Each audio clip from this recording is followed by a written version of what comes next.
A very good morning to everyone joining us live here this morning. If you're live and watching this, then today is a special day in the Tibetan calendar. Given that there are two Tibetan calendars, so in one of the two Tibetan calendars, it's a very special day. It's the first day of Sakadawa. The Tibetan calendar, which I used to make for about 20 years for a monastery in Scotland, is a lunar calendar.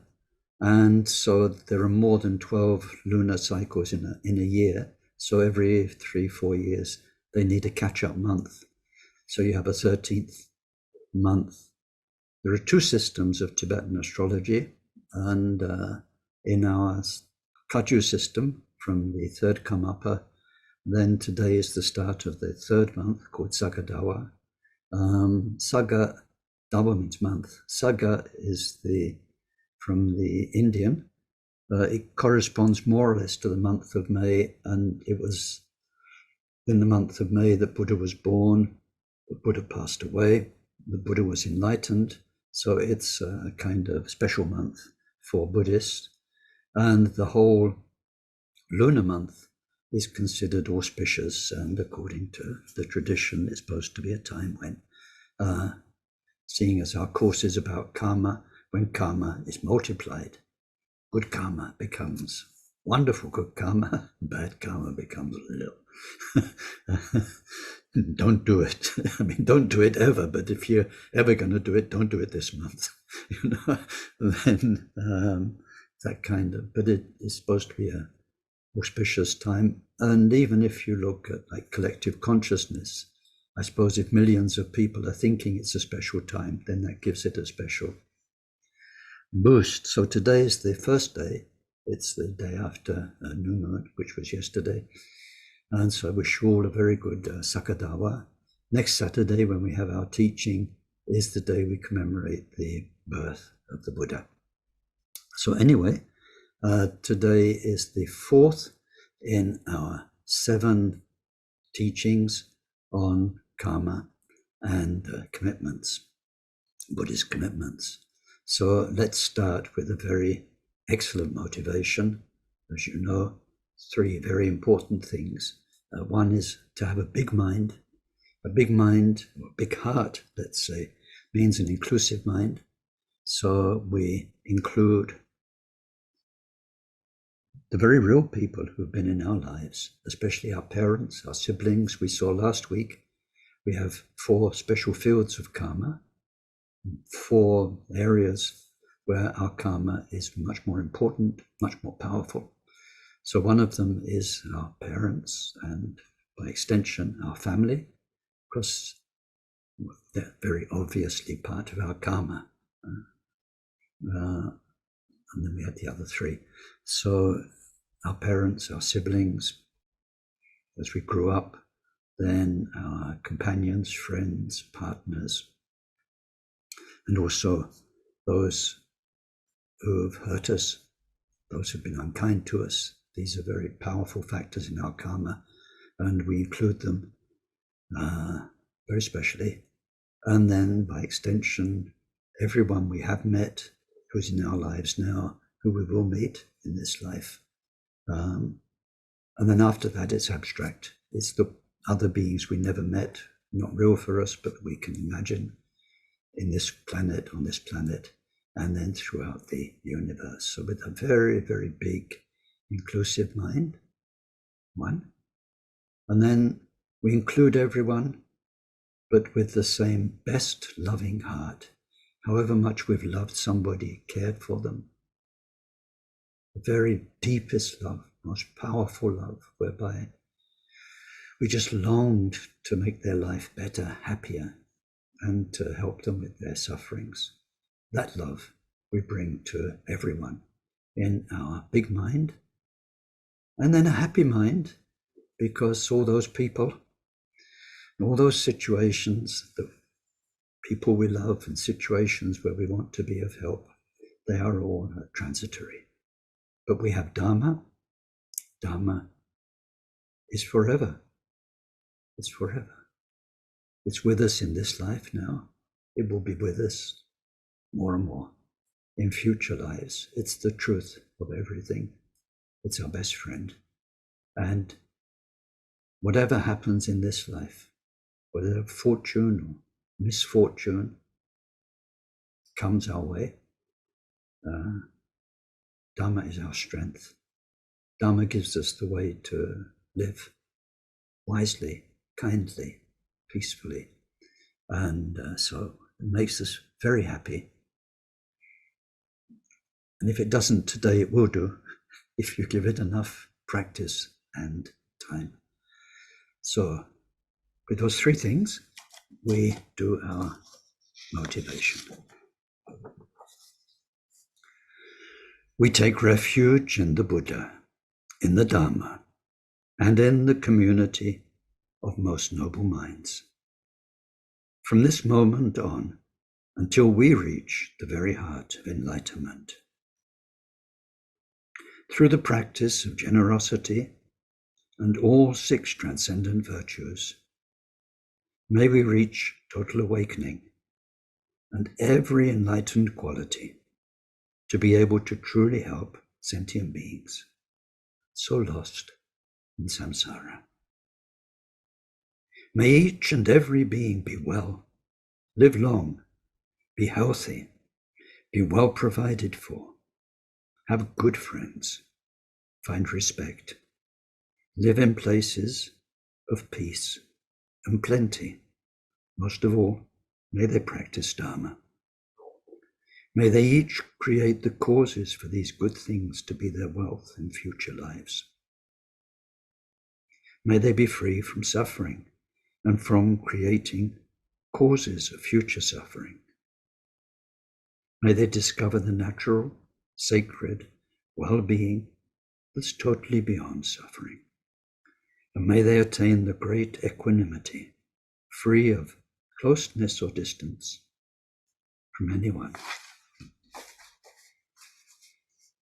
Deyata shame shamavati shameta shatra kurimam kurimare jite karota ke orite juvati ollo yane bishudan male malapanaye kukure kaka grase grasana omuke paramuke amuke shammedavane Salva graha bandhanane grihitva Salva bhava pravadina vimukta marapasha Salvetva buddha mudra anugatita Salva mare putsarita Parishuddhe shantu Salva marakama.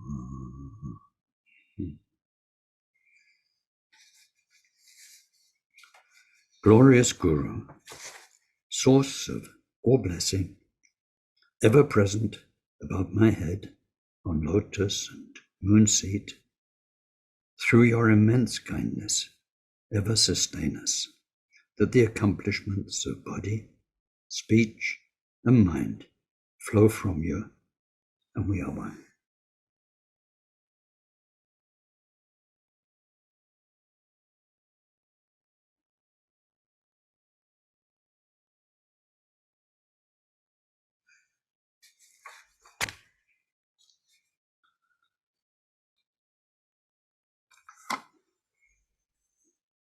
So we are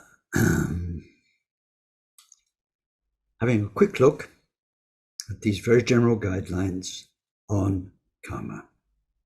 To zoom in, we have 2 sorts of karma. We could say simply pure and impure. The actual word used in the text is untainted,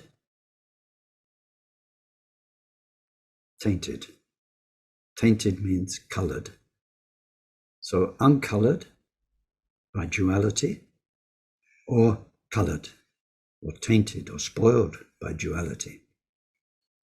So untainted karma, pure karma, is done with a non-dualistic mind for everyone's benefit. It's what bodhisattvas do. Here we're mainly looking at karma as we encounter it in our daily lives and in ourselves, which is tainted karma, impure karma, colored by duality, where somebody is doing something to somebody else. There's us, there's the world, and then the results of those karmas come back as the people we meet, the circumstances we meet, the world we're born into, and so on. It's very dualistic. Within the dualistic karma, we are looking at three categories: non-virtuous, virtuous, and the karma of immobility. Today, while we're all bright and fresh, then we start with the karma of immobility, because if it's the first time you've met it, it looks complicated. And it's more complicated because we don't have time to go into the details. We'd need maybe one day we'll have a whole course. It's about meditation, and very particularly concentration meditation, shamatha, and the consequences of shamatha. So let's go there straight away. The word we're looking at in Sanskrit is dhyana, and it's an ability to focus the mind. So we get a process, not necessarily Buddhist, not even necessarily religious. It's what happens when the mind is focused.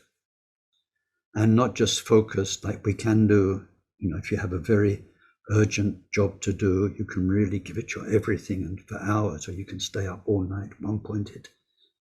It's that kind of focus. So we know what sort of focus is, but the very special fact of holding the mind with just one object as a remedy for a mind which is distracted and changing object all the time. Our mind, if you observe the mind through meditation, you'll see it's often compared to a very agitated monkey. It just goes here, jumps there, goes there. Anything, everything. Mind, monkey mind. So in order, once we realize that this is crazy, it's quite interesting, just down the road from here, it's a long road, but anyway, they're having the Cannes Film Festival, and so film, cinema, TV, they've realized this thing of attention span. Mustn't get distracted, Ken. But I'm remembering some of the films of the era of Fellini and Pasolini, where you get one fixed, plan fixe, one camera shot for more than an hour, and just everything came and went inside the camera shot. These days, it's about 4 seconds, 5 seconds. You have to change all the time. They've realized if you want to keep the viewer's attention so they watch the adverts, then you have to change all the time. Monkey mind has been well observed. So if we've realized that this is not just insanity in one way, but that it's out of our control, our mind just takes us. Sometimes it takes us to tears. Sometimes it takes us to despair. Sometimes it takes us to the edge of craziness, sometimes even into craziness. We're not the boss. So in order to gain control of where our attention goes, we learn to hold the mind on one thing. Of course, this challenges a whole lifetime, if not many lifetimes of habits. So the mind wants to go away, we bring it back. The mind wants to go away, we bring it back again. And slowly, slowly, we learn to stay with one object. And then by staying with one object, we can become absorbed in the object. and that's called absorption. It's called samadhi in Sanskrit. And so the outcome of dhyana, training, shamatha, is, so holding the mind in one place is absorption. Now, this is a universal process, nothing to do with Buddhists or religion. Anyone can do it. And it can be, well, what are we looking at here? We just had non-virtuous karma, virtuous karma. So is just holding your mind in one place virtuous or non-virtuous? Well,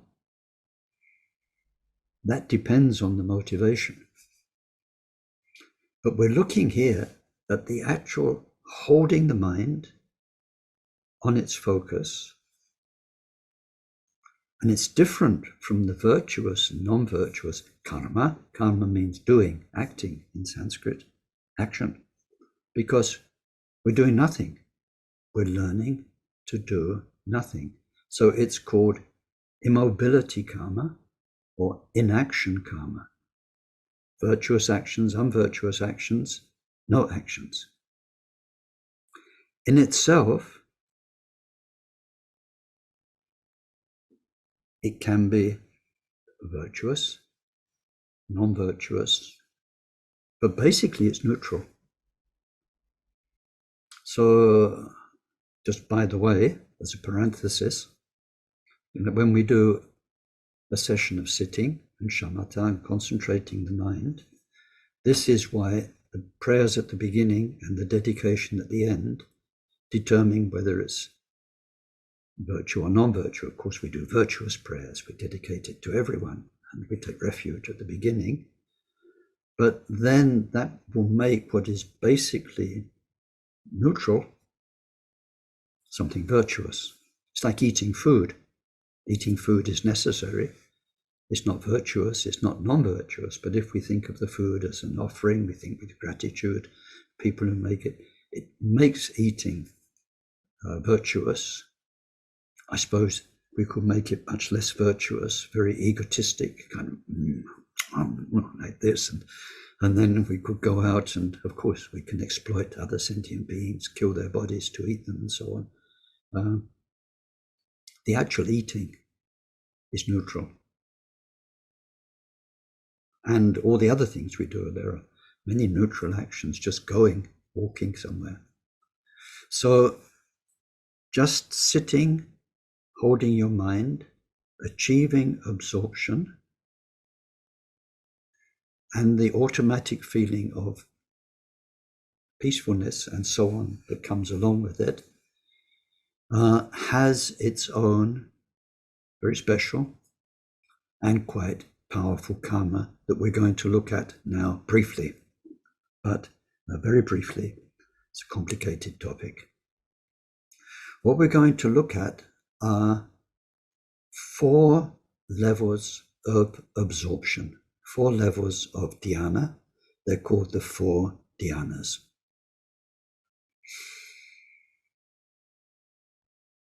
And also 4 formless meditations. The dhyanas, the 4 dhyanas, are based on form. They're very much practiced in the Theravada tradition.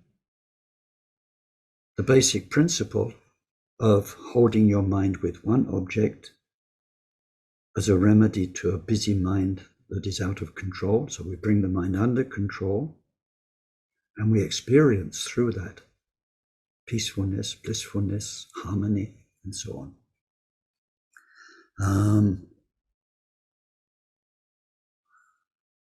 I forgot how I started that sentence. It doesn't matter. So we're looking at the 4 dhyanas, which are very much done in the Theravada tradition, and the principle of holding your mind in one place applies to all of the Buddhist Mahayana, Vajrayana, same idea. In Mahayana, we have techniques. In Vajrayana, we have dynamic techniques. whereby when we go through a sadhana, we visualize a deity. We're keeping our mind one-pointed, but with a changing story. If you're looking at a candle flame, it's one-pointed, an unchanging story. Or a rock, looking at a rock. So we're looking at 4 levels of absorption. And our Tibetan Buddhists,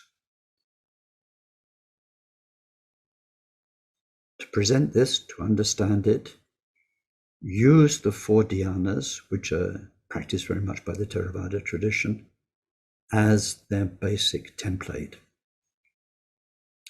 4 levels of absorption. The karma they make, so the outcome, will be rebirth in the Deva realms. As I said, we're looking at dhyana, concentrating the mind, not necessarily Buddhist, so just the effects of concentrating the mind. And always remembering that some very evil people are very focused. If you have the ability of a powerful mind under your control, where you can hold it and focus it, it can be used for great harm as well as for great good. In itself, it is neutral. I found that interesting when I first discovered it as a Buddhist. It feels such a good thing to sit down and meditate and feel peacefulness. Anyway, so we're looking at it. Now, we start with the first dhyana. You'll probably never practice this unless you are deeply involved in the Theravada tradition, but we take it as our guideline for understanding a process, right? So here, what they use in the Theravada tradition are what are called kasina. I don't know where the emphasis comes in the word. Kasina, kasina, kasina, no idea, but it looks like that, which are representations of the elements. So the earth element, for instance, will be an ochre-colored or golden-colored square. Earth element, the symbol is a square. The color for the earth element is gold or brown. So they actually make a physical thing, an object. You place it at a certain distance that's comfortable for the eyes, and then you use that as a focus of meditation. So there are lots of details, but that's basically what they're doing. You have an object that you made, and then the same for the other elements. You focus on it. The way you focus on it is with analysis. So to keep your mind on this square golden thing, then you're constantly sort of reminding yourself or looking at it, it's square, it's golden. And there's not a lot going on, but it's just simply to hold your mind there. There's analysis, and there is thought. Very obvious, clunky thought. Rather than thinking, like our mind thinks, the monkey mind, you just keep saying earth, earth, earth, earth, earth, earth, earth, earth, earth, square, golden, square. Doesn't let the thoughts in. The normal train of thought, the habit of thinking, can't get in because you are golden, square. Thought and analysis. Coupled with a good posture, proper posture, which holds the body energies under control, and then the mind working like that, we'll go through 3 stages. These 3 stages we'll find in all meditation. Sometimes we make it 4, but let's keep it as 3. First is called obstacle removing phase. You have a new technique. You've got no results from it yet. You have to learn how to do it. You're unfamiliar with it, so it's difficult. And we have to, sometimes, because I'm a bit slow-witted myself, with other meditations, Buddhist meditations, after a year or two, I think, oh, this is what should really be going on. Like doing prostrations in front of a refuge tree. All of a sudden you get it, oh, I'm taking refuge. It might sound ridiculous, but sometimes sort of the penny drops. And we have so much work to it because we're not used to it. So there's what's called an obstacle removing stage. We have to learn. It's the same with anything, riding a bicycle, doing exercises with weights. You have to learn and get used to it, understand what's going on. An obstacle removing stage. And then because you remove the obstacles, then there will be an absorption. The absorption, don't want to get too lost or spend too much time, but let's say you're there with your yellow kasina square, and you've been earth, analyzing it. Then what happens is somehow you realize that the earth thing that you've made and out there has produced what's called a counterpart inside your mind. So that even if you close your eyes, for instance, and you're not looking at it, it's still there. The earth, there's a counterpart that doesn't depend on the five senses, looking, hearing, touching, anything, the mental counterpart. And then you get absorbed in that earth, kasina, things happen. But the main thing is you're absorbed. So the second stage after removing the obstacles to absorption is absorption. The third stage is when that absorption is so familiar that you can sit down with your object and go into it more or less straight away, the absorption in the mental counterpart.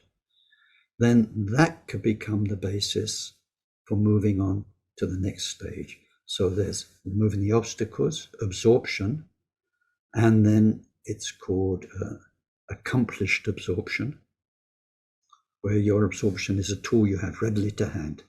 You can just do it like that. It becomes the basis for something else. So the first dhyana is the first of the four dhyanas because it has four qualities. We've seen two of them. One is thought. You're actually purposely thinking earth, earth, earth, earth, earth. Even at the beginning, saying it out loud to keep your mind focused. And then analysis. Because they produce absorption, the absorption produces mental well-being. Some books say bliss. I think I tend to keep the word bliss for a bit later on. We can say well-being. You certainly feel good. You feel harmonious, balanced. What it's done to your inner chakras and energies has lined things up, so you feel good. The descriptions in the Theravada sutras and texts describing the bliss are amazing. It's really, woo! So you are blissful. Physical bliss, that means actual sensations of bliss. Then your mind is happy, let's say, or blissful, well, because of all of that. All your life you've had a distracted mind, and now so peaceful and harmonious and well. So four things: thought, analysis, physical well-being, mental well-being. Now, when the absorption becomes skillful, readily available absorption, what the mind realizes is that the deliberate thought and the analysis are very gross activities of the mind. And for the mind to become more subtle, they need to go. So removing the thought and the analysis becomes the obstacle removing stage for the second dhyana.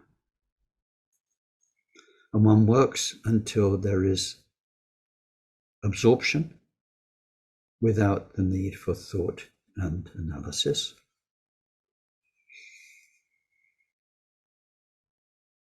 There is still physical bliss or physical well-being and mental well-being. When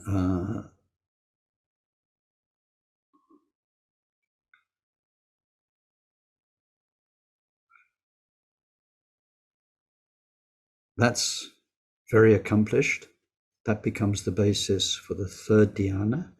So now the obstacle to be removed is the mental well-being. Now this might say, what? Don't take that away.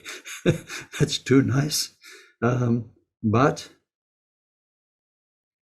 what's realized and where we're heading for is that better than the mind feeling, whatever we say, happy, blissful, well, better is equanimity, peace.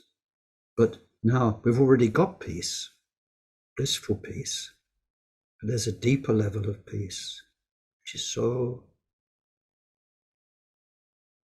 wonderfully perfect in its feeling, that the happy mind needs to go. You keep the physical well-being for the moment. So that's the third dhyana.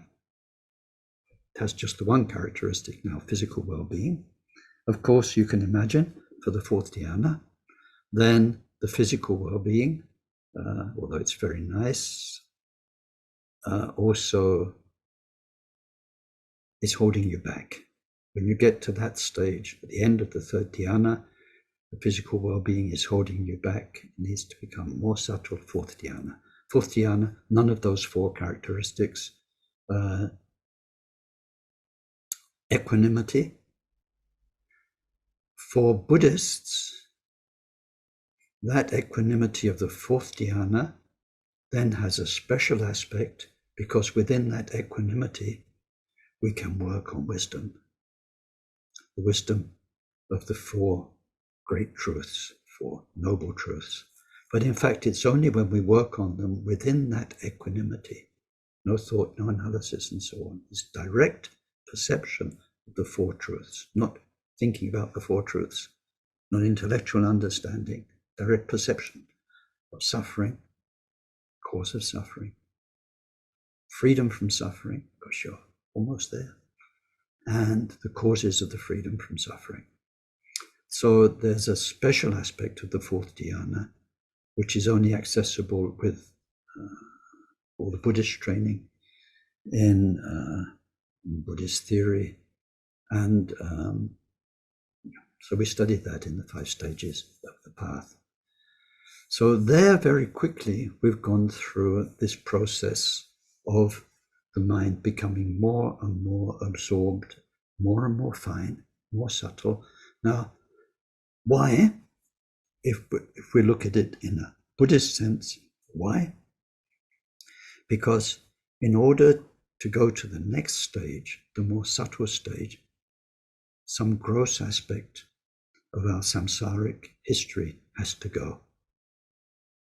And then especially when we get to the special aspect of the fourth dhyana.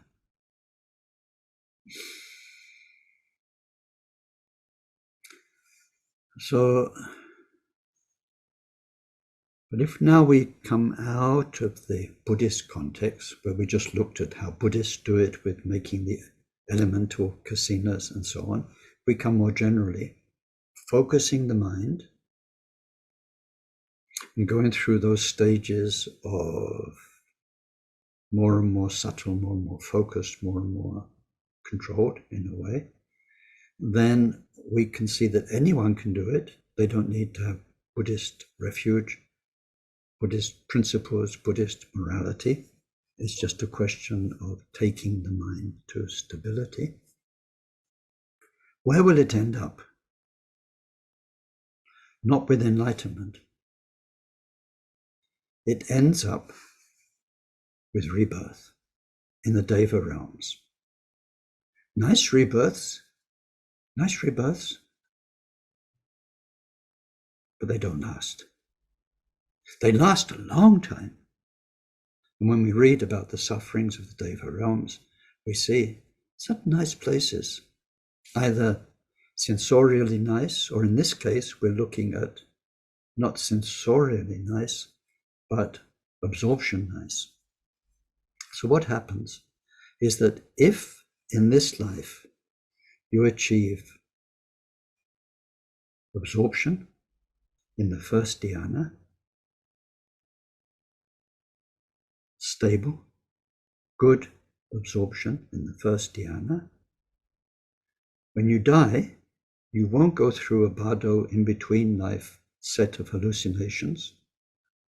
Your mind will go straight into first dhyana absorption. It's where you've been, you see. If we understand the process a little bit, how did you get to first dhyana absorption? You had to master your mind's busyness habits, being pulled away habits, being pulled away by the power of this, the power of that stuff, information coming through the senses. You've cut off the power of your senses to distract you. And your mind, under your control, is deeply absorbed in itself. So if you've got that first level of dhyana, through having conquered so much, then when you die, you're reborn now into, and they're in the support document I sent you, and I'm not going to go through them now. We've got 17 levels of Deva realms, but each with their own name, and it would just take me 10 more minutes. You won't remember a word of it. It's pointless me talking about it, just the general principles. But with the first dhyana, then you've got 3 levels of accomplishment, 2 levels of accomplishment and 1 special one. So depending what you achieved when you were human and meditating, then you'll be reborn into one of the 3 Brahma heavens. They're the first 3. Just as a side note, it takes you more than just meditating to get a rebirth in the Brahma heavens, as in the presence of Brahma, or as Brahma, or as Mahabrahma. However it comes, you also need a lot of goodness in your life, a lot of virtue, a lot of kindness, kind deeds, gentleness, non-violence. So this marriage of being a very good human being, very kind, helpful human being, non-violent human being, plus the power of reaching first dhyana, absorption, gets you rebirth in one of the 3 Brahma heavens. And then the same with the second dhyana. If you've achieved that much and overcome so much of your mind's grossness in order to get there, then anybody, not Buddhist, anybody, then they'll be reborn when they die in the same state, but without a body. This is the point about Deva realms. You have a mental body, but when we practice as humans, we practice in a human body. When we die, then we're just in that state of mind. Whatever that means, wherever that is. Don't start thinking about it. We've got a whole another hour to get through, more or less. So anyway, second dhyana has 3 levels of accomplishment, 3 levels of rebirth, 3 more Deva realms. Third dhyana, 3 levels of accomplishment, and 3 levels of rebirth in Deva realms. Then the 4th dhyana has 3 levels of accomplishment in its normal state, and 3 levels of rebirth. So that gives us 12 Deva realms, which are dhyana absorption Deva realms. The mind is absorbed in itself. It's not gods in paradises with rivers and flowers and birds and things. It's the mind absorbed in itself. In the same state we achieved when we were human, but without a body. 12 Deva realm rebirths that last a long time, but that eventually come to an end. And when they come to an end, like any karma, well, you pick up the other karmas you've got. So it says that even the great Brahma, at the end of his long, long, long life, will now fall into whatever karma is left. Could be anywhere. 12 Deva realm rebirths. But then if we've used the fourth dhyana, absorption, as a basis for Buddhist work with the Four Truths, understanding the truth of reality, it's not just you're absorbed. That absorption now becomes a basis for wisdom cultivation. Then there are 5 more Deva realms, which are very sacred Deva realms. Still impermanent, but very, how can you say, it's of all the Deva realms, it's the best end of town. Nicest houses, nicest gardens.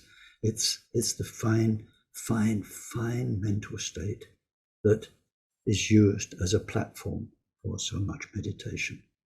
Very special. So there, very briefly, we've looked at immobility karma. That's enough for today. And it's a big topic, the whole topic of meditation. What are you doing with your mind when you meditate as a Buddhist? What's going on? And, don't get lost in simple things now, simple things like people, if they had nice physical experiences or their mind felt harmonious, they say, I had a good meditation. It wasn't really a good meditation. It was, I had a meditation with nice sensations, they should say. A good meditation for a Buddhist helps you understand yourself better, work with yourself better, work with your poisons better, so that you don't hurt other people so much, you don't hurt yourself so much. It opens the way to what is sacred within you. And that can be very painful. That's a good meditation. That's a good meditation.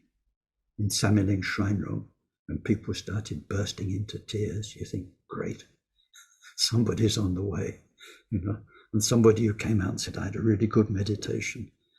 Yeah, you had good, impermanent, pleasant sensations. Very nice. It's what Taisitapa calls aspirin meditation. He says, you have a headache, you take an aspirin, you feel better. Then you get another headache, you take another aspirin, you feel better. You've not really remedied the cause of your headaches. You've remedied the symptoms. So of course, he says, very nice. People meditate, they lead stressful lives. It's a good thing that we have something we can do so that we chill out, we relax, we find some other space. But it's not part of a Buddhist path. This is the difference. A path goes from one step to the next. You leave the place you were in when you're on a path, and you're traveling through new places to a destination. If our meditation is just helping us today, but we're the same tomorrow, the same the next day, then it's therapeutic meditation, but it's not Buddhist path meditation. But just some simple things to keep in mind. Now, zoom out again. Non-virtuous karma, virtuous karma, immobility karma, meditation karma, concentration meditation karma. Not all the other meditations, compassion meditation, metta, loving kindness, mahamudra, all those, not those. Just the simple fact of concentrating the mind so that it reaches absorption. So, karma. What does it take to make karma? It takes 6 factors. 6 factors to be present. If they're all there, 100%, you've made a karma. If one or more is missing, you've probably not made a karma. If one or more is weak, you've made karma, but weak karma. So what are the 6? Remember, first one is you intended to do it. That's very important. We had a conversation in our 15 minutes meeting before the recording started about intention behind karma and the general, your view, the way your mind works, that gives you your intention. So you needed to intend to do it. The intention needs to be there. And then second is the deed needs to have been done. So we've intended to do it and we did it. The deed was done. Number 3, the deed was done as we intended it. You know, sometimes you intend to do something, you do it, but it doesn't quite work out how you intended it to be. You know, you intend to say something to somebody for whatever reason you had, and you intend an outcome, but sometimes the outcome's not at all what you expected. Or you think of your own examples. So intention, deed was done as you intended it. Number 4 is after it was done, you were happy about it. Not necessarily happy, smiling, but you don't regret. I suppose let's use the opposite. You don't regret having done it. So the intention before, the doing and the way it worked out, and then the way you feel about it afterwards. Number 5 is that between the time of making the karma, doing the deed, and the present, there has been no remedy applied if it was a harmful karma. No remedial action, no purifying action. Number 6, it sounds obvious, but it's in the list, is it needs to be an action that can produce karma. Not everything we do produces karma. For instance, you can plant a rice seed in the ground, it will make rice plants. You can plant an acorn in the ground, it will make an oak tree. But if you plant a little stone in the ground, it won't make a big boulder. It'll just stay a little stone. Not everything has the power to produce karma.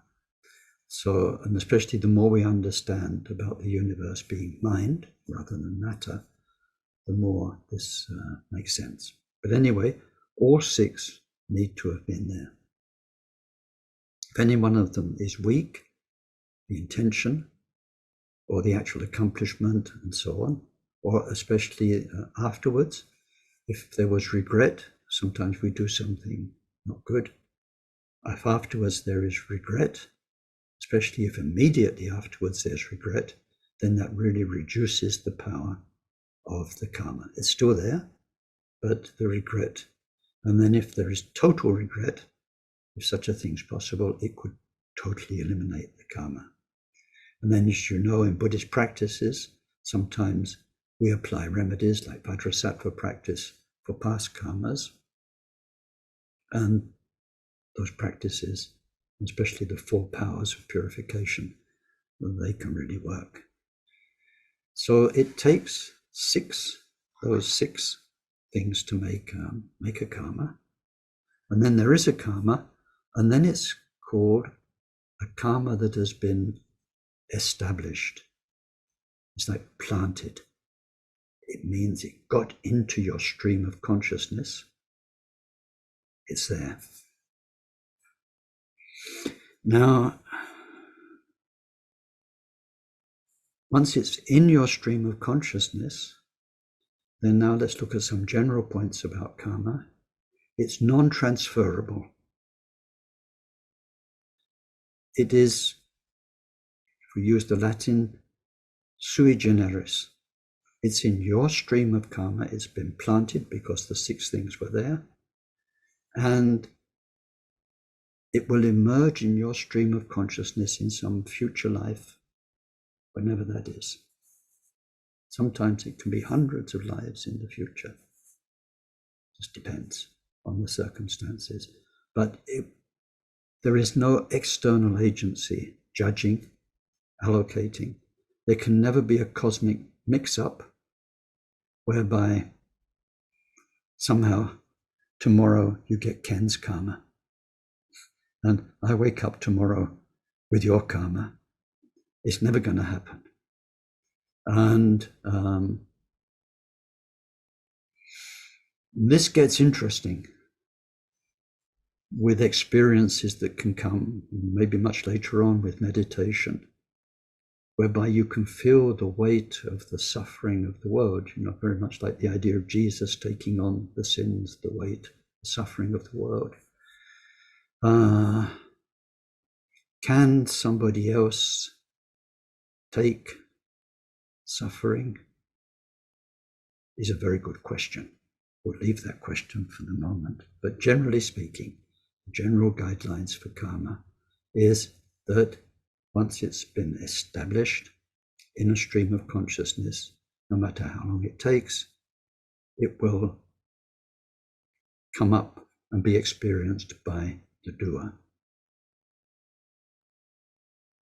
The implications of this are enormous once you start thinking about it. Just now, our life is our experiencing the results of our past karma. That's the Buddhist view. All of it. All of it. The stuff that's in your real life, in your family, in your workplace, but also on the telly, in the world you live in. That's our karma, to be there, experiencing that. And we have to learn to take responsibility. People say the age stays to own. We must learn to own our karma. Big part of the Bodhisattva teachings is not to blame others, but to take responsibility for what we are responsible for, and understanding what that is. So the actual phrase in the scriptures reads something like, karma has its own lot. In other words, it always comes up in the mind stream of the person who made it. Another general point, it doesn't fade. It doesn't wear away with age. Like most things do, they kind of fade with time. So when it does turn up, even if it's in many lifetimes, it will be just as vivid, just as powerful as the cause made it. And of course, if it's many lifetimes, even a few, maybe even one in the future, of course you're not the same person. It is so bloody unfair. You're not the same person. You just aren't. But what is Buddha teaching us? The way things are. It's just like that's the way nature is. Nature has kind creatures, poisonous creatures. It has predators, it has benefactors. It's just the way it is. So it doesn't fade. Another important point for all karma is that from big can come small, from small can come big.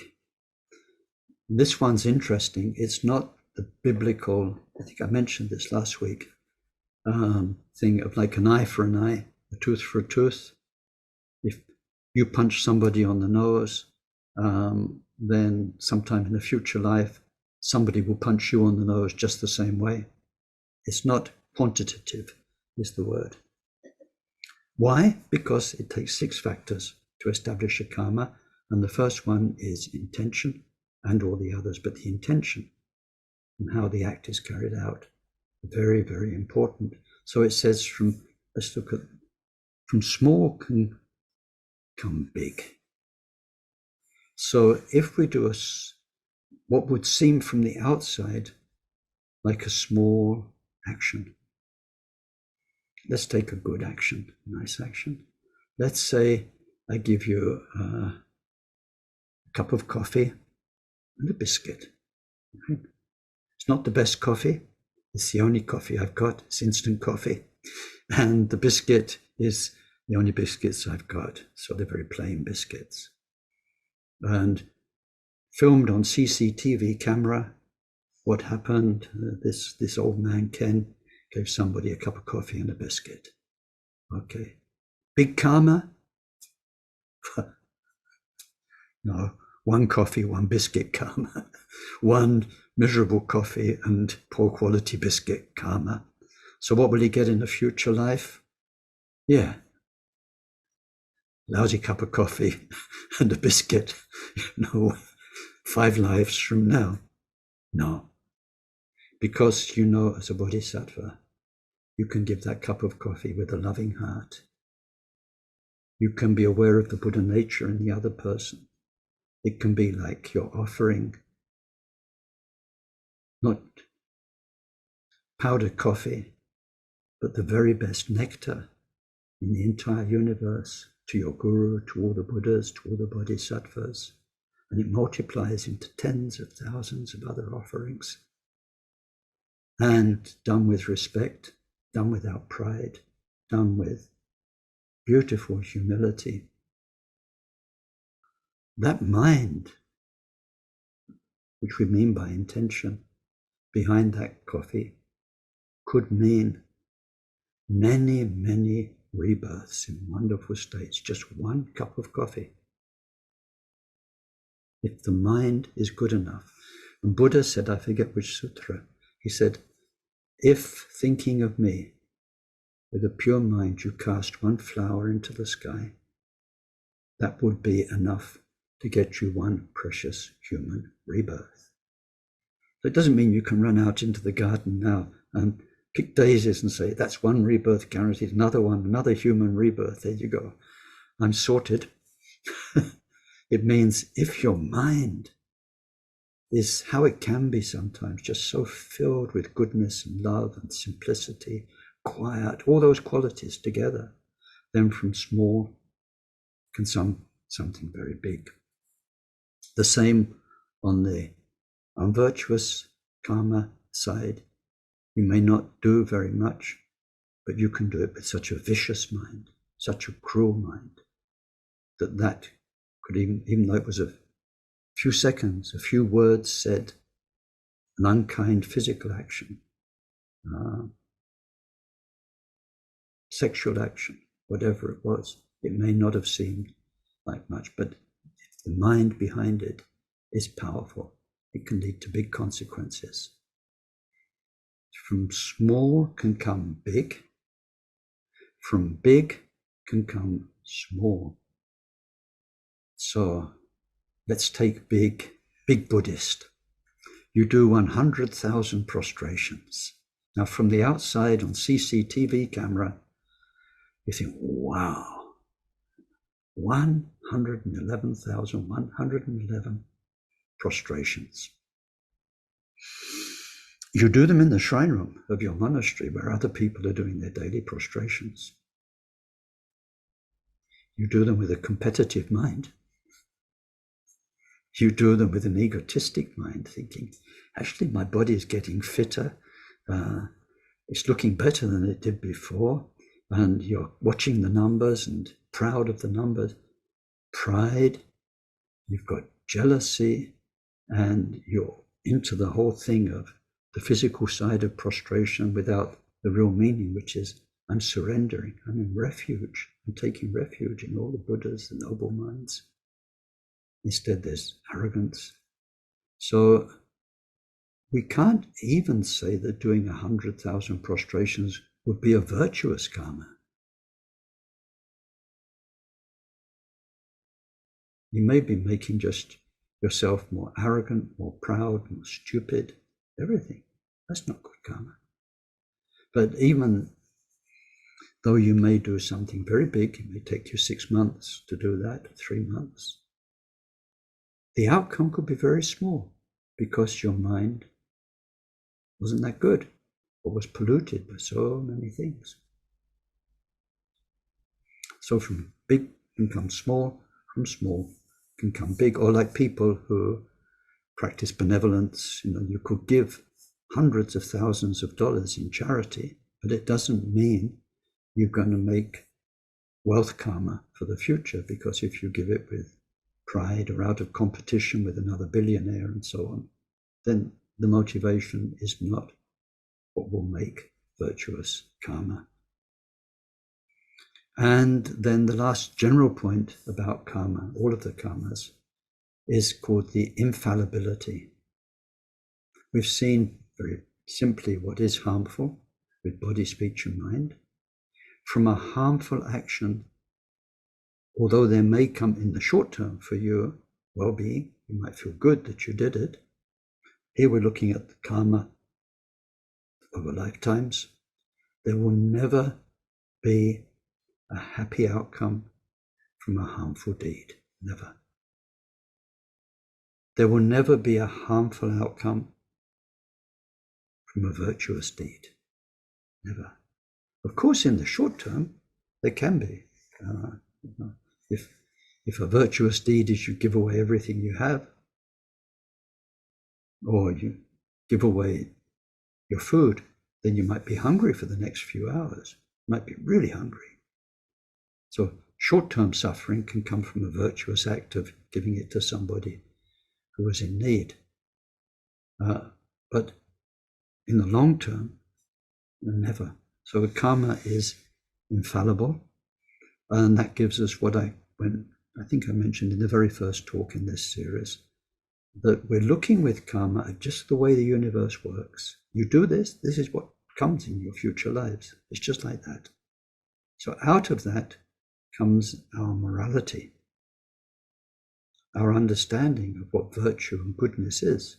When we're kind to each other, it produces good for other people in the short term, good for us in the long term. It's good all around. So we call that moral good, virtue.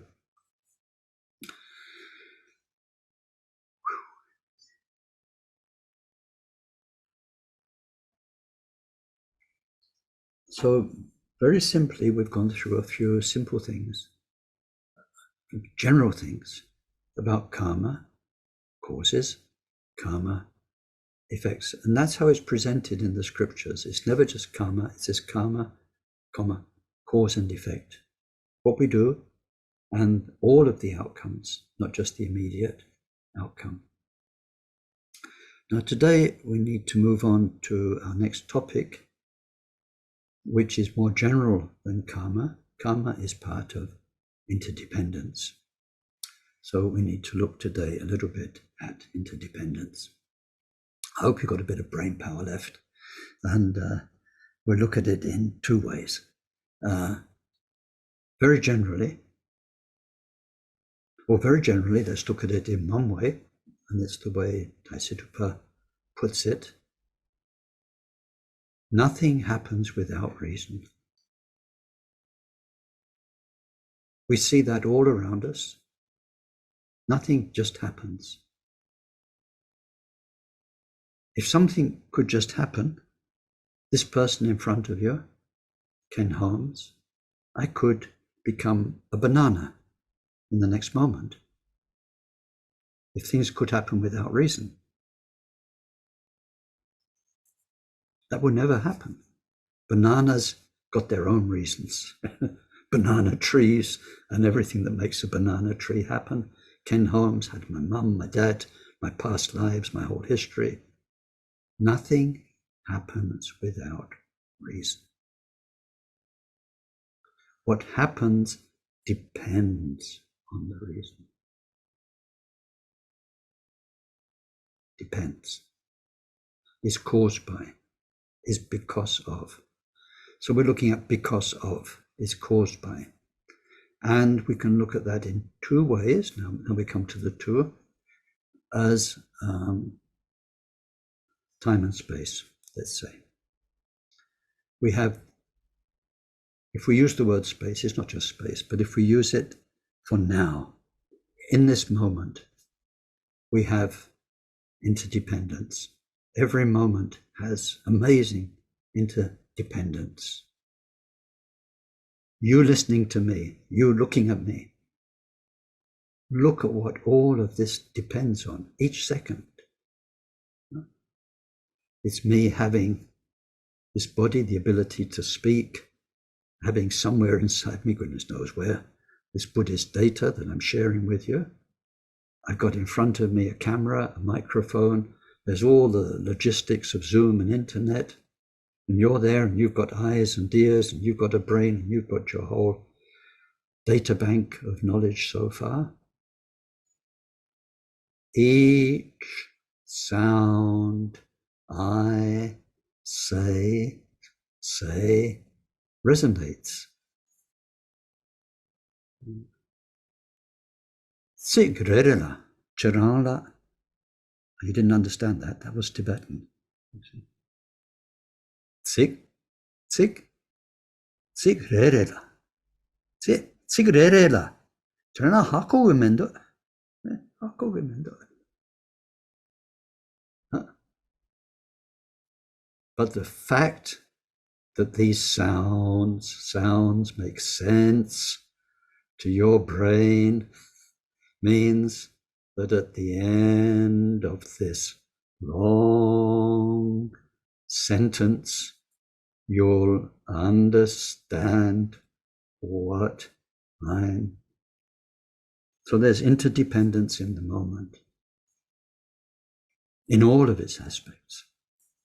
What somebody says to you, how they look at you, what the weather's doing, the whole five senses impact on us is a process of so many things that depend on each other. This is wonderful news for Buddhists because part of it is what we are, our body and mind, which means we can change the way we react to the karmic consequences we have from the past. There is an interdependence. We can't change some things. The other people, how they act, what they do, our country, its politics, and so on. We can change a little bit, little tiny bit, but basically that's happening now. What we can change radically is how we are receiving and reacting to that in the moment. Interdependence. So let's call that in space, because it's the spatial interrelationship of circumstances just now. But there's a second interdependence, which is through time, which means things happened in the past that create results now. And those results now and how we deal with them, how we react to them, is making the karma now that's writing the story of our future. This is very important. It's the story of you and me. It's the story of rebirth, many rebirths, what we inherited from our past lives, what we're doing with it in this life, and what that will create for future lives. We've written already, if you don't think you are my age, but some of you almost are, then I've written the story of most of my next life already, of course. There's not much I can do about it. It's already done. And in this life, we can see our choices, our decisions have determined so much. We have to live with the outcome of what we've done already in this life. So through time and space, especially now through time, we're going to look at a very fundamental part of the Buddha's teaching, which is behind the karma that we've been looking at for the last 3 or 4 weeks. And it's called interdependence. It's called the 12 links of interdependent manifestation. It's not a teaching you come across often in centers, although more these days.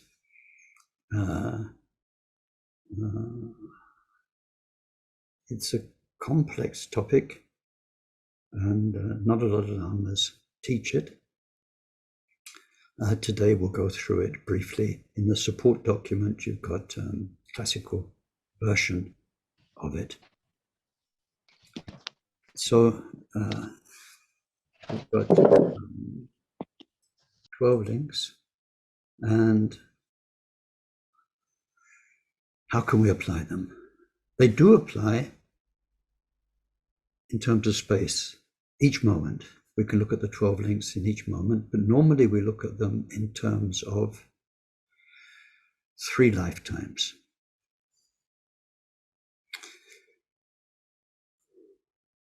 In Dharma, you've probably seen in Tibetan Buddhism, we have this wheel of life with Yama, Lord of Death, in the middle, with the teeth, holding up a huge mirror. And inside the mirror, you get the 6 realms or the 5 realms. But the heart of it, there are the 3 mind poisons. But round the edge, there are 12 little drawings that represent the 12 links of interdependence, 12 little cartoons. And we'll go through them very simply. The first 2.5, perhaps 3 links are before this life. So there's the past lives. The first link is ignorance. Ignorance. Ignorance. The ignorance part is the same word as gnosis, which means knowing. We ignore. We don't know. What don't we know? What don't we know? We don't know our true nature. Our Buddha nature, we had a course on that. Our true nature, Dharmacharya, the embodiment of all the truths of the universe. We ignore it. We are blind to it. So the image is an old, blind person walking with a stick. So I hope this is not, these days of political correctness, offensive to anybody, but I can only explain it as this is the traditional image. Why old? Because the ignorance goes back lifetimes after lifetimes after lifetimes after. Goes back. And back and back and back. We can't find a beginning. We had that in our Buddha nature course. There is no beginning in Buddha's teachings, no defined beginning. So it's old. It's blind because our mind does not see the truth of our mind. It's lost in duality, dualistic illusion. That basic non-recognition is the first link, it's the cause of all the other causes. That's why in Mahamudra and in Vajrayana practice, we put all of our effort, Prajnaparamita, in tackling ignorance. You get rid of that, all the rest of the 12 links, gone. So it's an old, blind person making their way along a path is what we're doing. We're living our lives, we're doing our best, we're managing with what we've got. We're very brave as human beings. We have a lot to cope with, we do our best. But we can't see where it's all going. We can't see karma. So that ignorance is the first background. Now here we're looking just not at an ignorance, just at the basic ignorance of ignoring our true enlightened nature of our mind. but all of the ignorance that that's caused in our past lives in so many ways. Now, what that led to is the second link was because of ignorance again and again and again and again, we made karma. So much of it, and so particular, that you are you, the unique person you are because of your karma. And I am me, carrying my karma, and everyone we meet is carrying their own unique story. So the image for this is a potter shaping a pot, a vase, on a wheel. Each life that we had in the past gave us an opportunity. It's like wet clay. And what we did with that opportunity, the karma we made, is like shaping it up and into a pot. And then at the end of each life, when we take our hands off the wheel, there you are. That's that batch of karma released into your stream of consciousness. So here we're looking, again, generally, all of our past lives and all of the karma we carried. Looking at the clock. Oh dear. I think we might need to carry this one on next week. We're never going to do the 12 links of interdependence in the next 10 minutes. But anyway, but here we're looking generally at the past, the karma we made. Now, when we look at karma in terms of time, because we're looking at the past, then in the previous course, some of you may remember, we had 3 types of time. Linear time, the past is everything up to now, present is now, future is what didn't happen yet. Linear time, karmic time, and timeless time.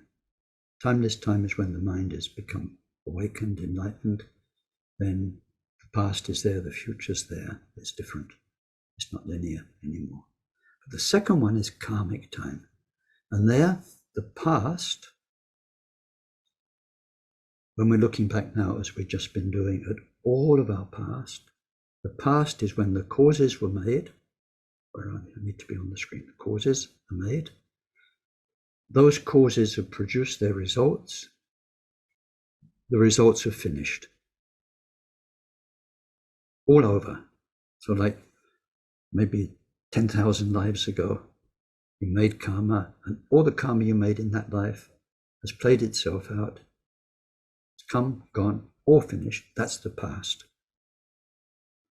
The present is where we've made the causes, to be on the screen, made the causes, and then those causes either haven't appeared, haven't given results yet. That's what's going to happen tomorrow, next life. But the causes we carry, they're in us, they're in our stream of consciousness, or they're playing right now, giving us our health, our wealth, our friends, our enemies, our life circumstances, everything that's happening. That's the present. It's the karma that's still active or yet to be active. The future is where we didn't make the causes yet. That's what we're going to do for the rest of today and tomorrow and next life. So no causes yet, no results yet. So what we live in just now is like a horse's tail, thousands of hairs, thousands of overlapping karmas, some big karmas that last years, some that last lifetimes, some that last just a few hours. So here, in this second link of interdependence, we're looking at karmic formations, it's called. And actually there, we're looking at the karma we carried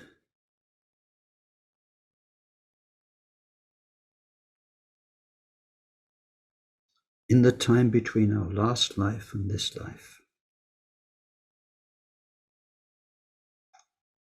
So by the end of your last life, up to the end of your last life, going back all the way, the karmic formations that you still have in your stream of consciousness.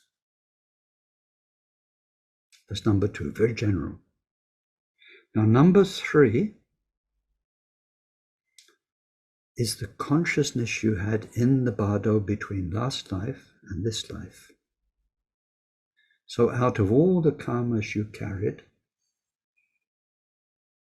you left your last life, whatever that was, and now the karmas you'd already made that were going to make you be reborn in Budapest or California, with those parents, with those brothers and sisters, in this time in history, and so on and so on. That particular batch of karma is link number 3. It's the karma that's ready to manifest and ripen as this life. So we've gone from very general ignorance to more specific, the karmas you were still carrying when you left the last life, and now to the karmas that made you, in particular, be drawn to your parents of this life. There you were, a spaced out mind in the bardo. All sorts of things happening. You were a consciousness without a body. Some brilliant things, some scary things. You were like somebody on strong LSD. The experiences were sensorially very strong, very vivid. Then all of a sudden, out of that, there's some pull. You're drawn to a couple of people making love in a bed, probably. Can't guarantee the bed. Maybe it could have been on the carpet or in the back of a car. You never know. But you were drawn to them. And you couldn't resist it. And there you are, conceived. So that third link, the consciousness of the in-between lives, is represented by a monkey swinging on a tree. Like the monkeys, they go from branch to branch. On this branch, you swing to the next branch, the next branch. Here we're looking at swinging from the last life to this life. And the mind, which has been pulled into this next batch of karma. So links 1, 2, and sort of 3, because that third one, the in-between life consciousness, is already heading this way. So whether it belongs to this life or the past, hard to say. But let's say 1, 2, and 3 belong to the past. And then the next one is, now we are conceived.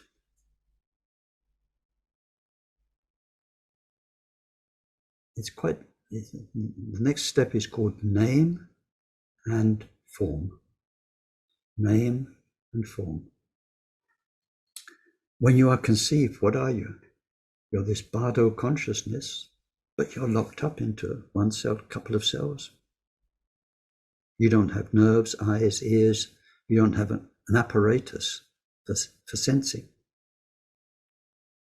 But you are now, until the end of your life, locked into those cells that will become your body. And all of the programming of this future life is there.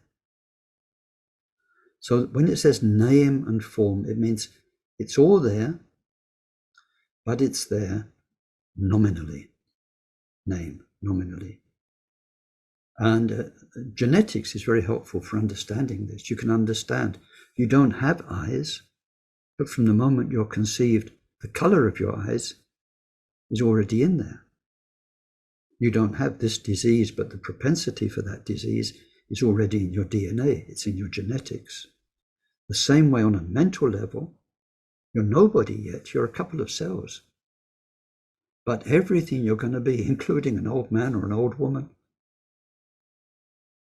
how you'll be, where you'll be, rich or poor, sick or healthy, all of that is there as a potential. So your form is a primitive form. Your sensorial life, what you'll see and hear, all those sensorial experiences that we call life, is already programmed. So that is cartooned as someone, or sometimes two people, in a boat. Somebody in a boat. It's this body that's going to be your vehicle throughout your life. You're already locked into it. You're in that boat. It's all you've got to cross the water of life. Sometimes it can be two people in the boat. That's name and form, mind and body and mind, body and mind. Sometimes there can even be three. One of them's the, what you call it, ferryman, boat person, the person who steers the boat. That's the power of all of that. So,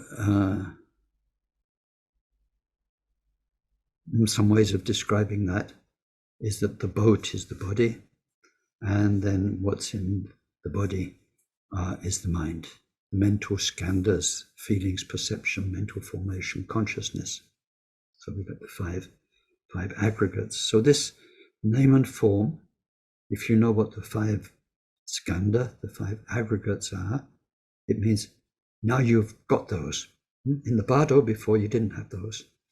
You were an elastic mind that could go anywhere, that could experience so many things.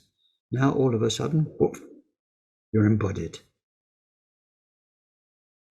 So of the five aggregates, number one's the form, the body, and then in that body you have all the potential of the mind of your next life.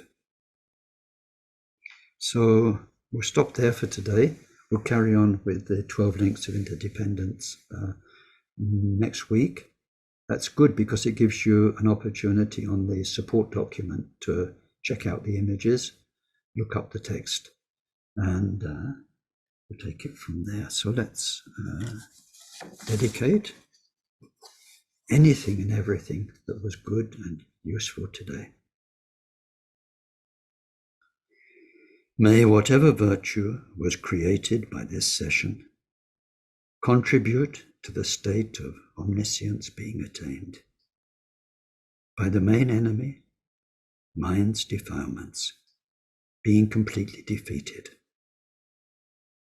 Through that, may each and every sentient being become freed from the ocean of existence, troubled by the waves of rebirth, aging, sickness, and death. May this precious bodhicitta arise in those in whom it's not arisen. May its development know no setbacks. May it increase ever more and more. Through this virtue, may we quickly achieve Mahamudra and establish every single sentient being in that same accomplishment.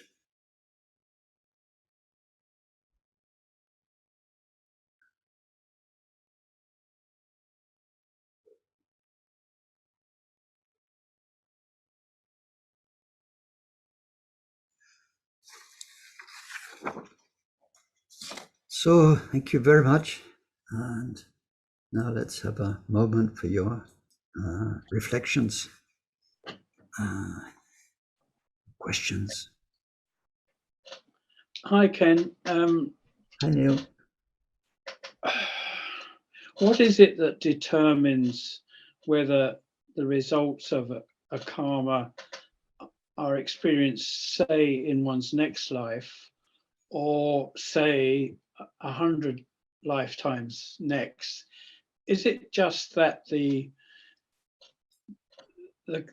conditions for allowing that or enabling that karma to ripen don't arise until, what, say 100 lives?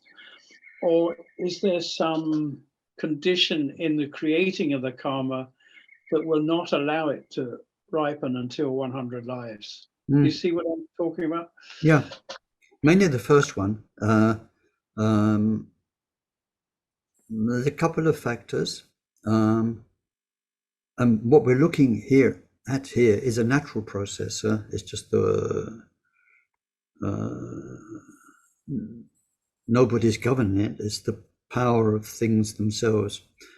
So, for instance, if I made karma with you specifically, it may not be until we meet in a future life, whenever that might be, not necessarily the next life, that your coming into my life would trigger that history we've got together.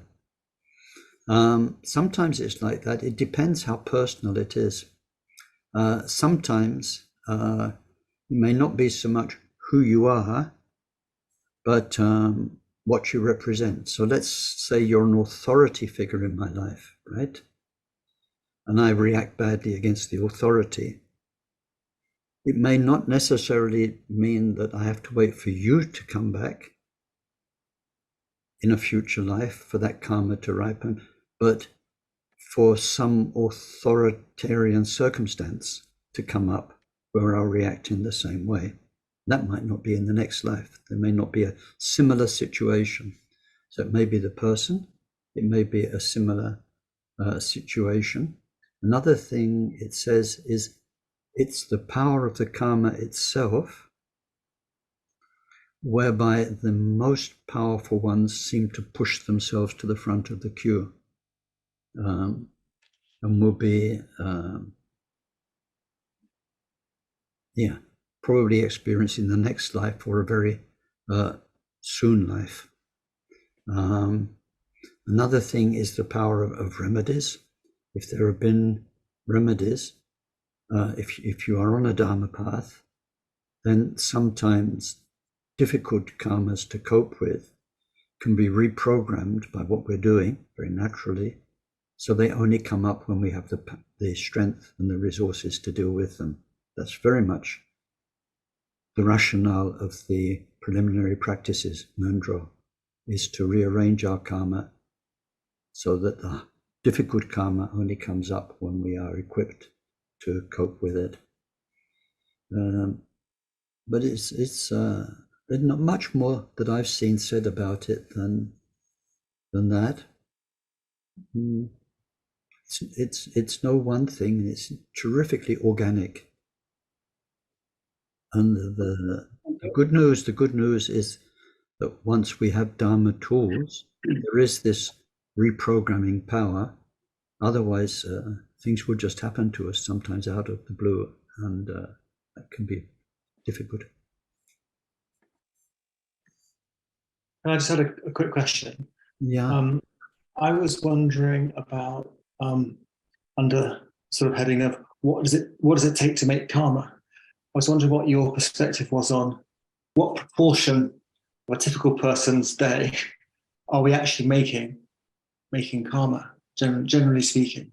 I know I'm generalizing an awful lot, but I was wondering, is there much about what we do that isn't making karma at all? Or actually, is it that, there's most of the time actually we're making karma one way or another? Do you get what I mean? Yeah. I don't know if I can answer that one, James. I think I think the answer is not in words so much as in through our Dharma practice, especially meditation, we become more and more sensitive, where we can feel that things are making significant karma. I think a lot of the day, what we're doing is the main karma is reinforcing our mind habits. I think, mind karma and everything that implies. Even if going to the shop, seeing people, doing what you have to do, earning a living, it might not really be making, might not have enough power in those 6 causes to really be making significant karma. But what's going on all day long is habit and acting habitually. And habit and mind karma, in the end, is very important, because in the first session on this, we had that mind is the boss, mind's the king. And what body and speech does is because of the mind. So in terms of waking up or not waking up and so on, we might not be making body and speech karma that's very powerful. But for us, it's very important to recognize the mind karma. And that's why in the Bodhisattva teaching, he says again and again, always to be mindful, be aware of our mind, aware of our intentions. And so there'll be a big difference between Buddhists and, I suppose you can just say spiritual people, maybe more generally, and ordinary people, because ordinary people are like the blind person with the stick. They're just making the best of their circumstances.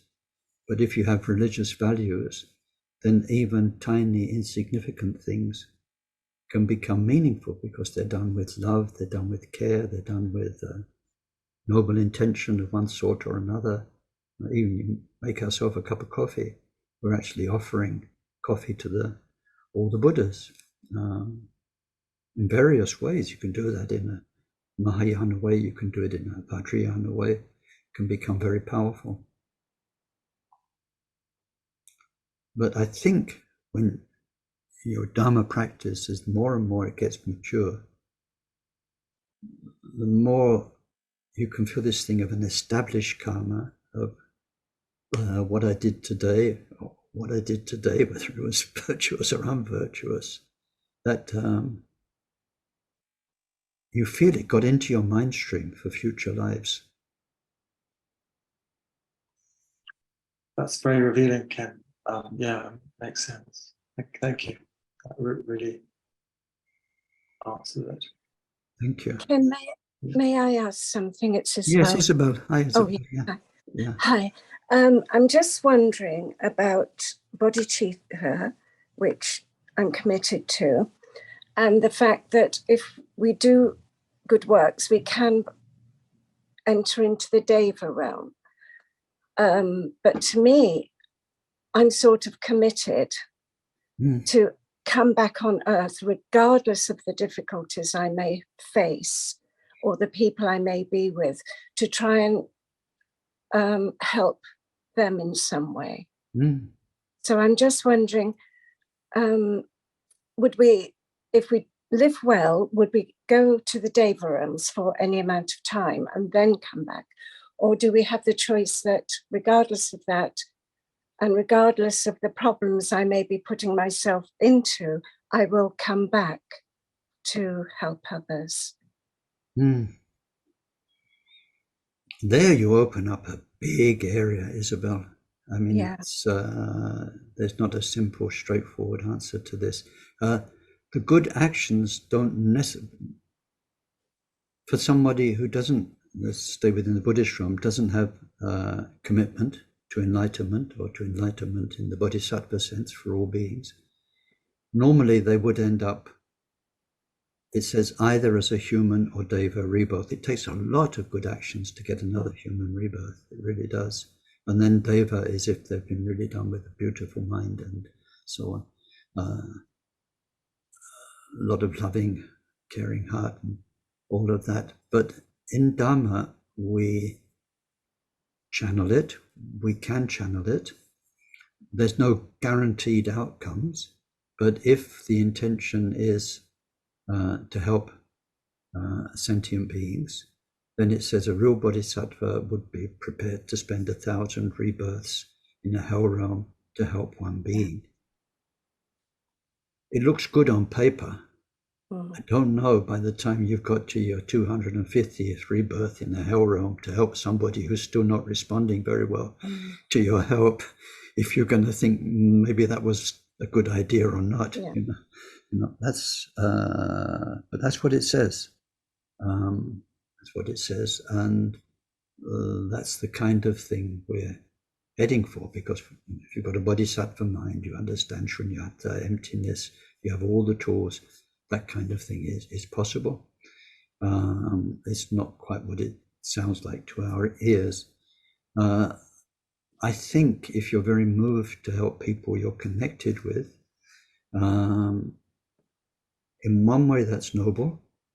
In another way, it's still not 100% impartial. The question is, the key question for me, because I'm near the end of my time, all right? And I'm really thinking a lot.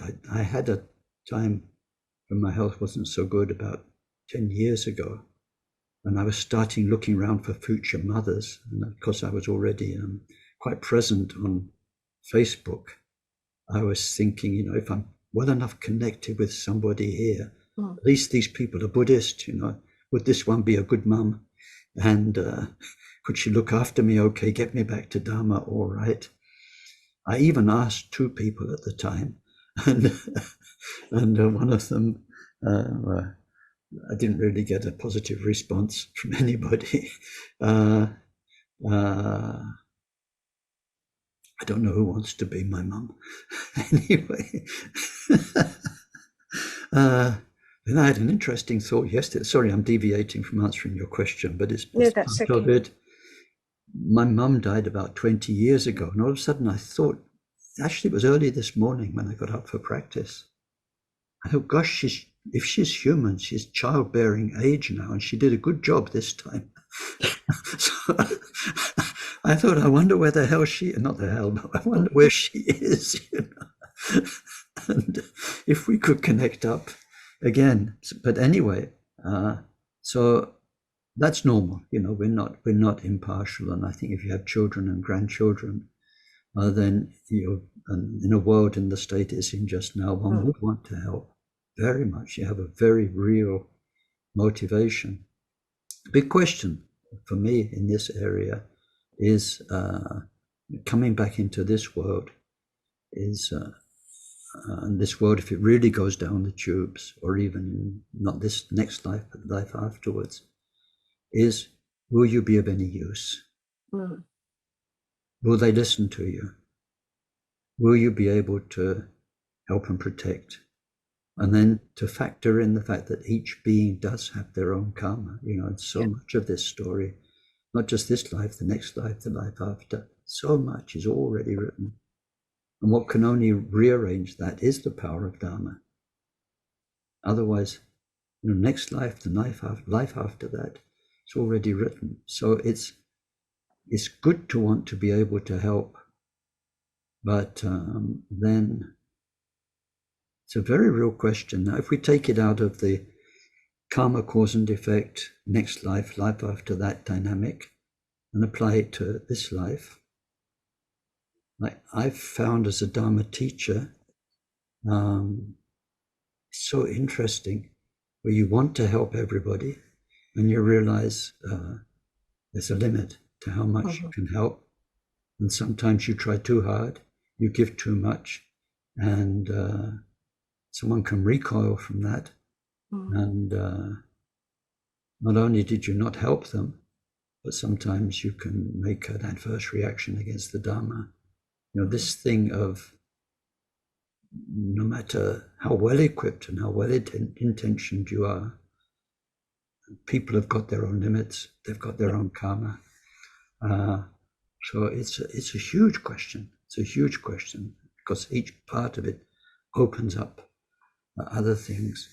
The alternative that we'd hope for as a Buddhist is rebirth in Dewa Chen, which is not a Deva realm, it's a Bodhisattva realm, because your mind in its beauty there will automatically radiate to help anyone. You won't be there physically, practically, in a human body in their life to help them, but there will be an invisible help, and maybe magnetizing other people to help them on their way. So we go in Dewa Chen, we go to a central reservoir of goodness and purity, from which we can help all of those we are connected with in a very different way from actually being incarnated. Right. If I apply that to what I just said about being a Dharma teacher and being in various people's lives in various ways, Sometimes my belief is we can do more for people by not being involved in their life, but in the background through prayers and through, in other religions, it's called intercession. You know, we are praying to Tara to help, we're praying to Chinrezig to help, and people get the help without necessarily having a Ken Holmes with curly hair and a big nose in their life, you know. Okay. Thank you. So I wish you all a very, very good week, and see you soon. Bye-bye.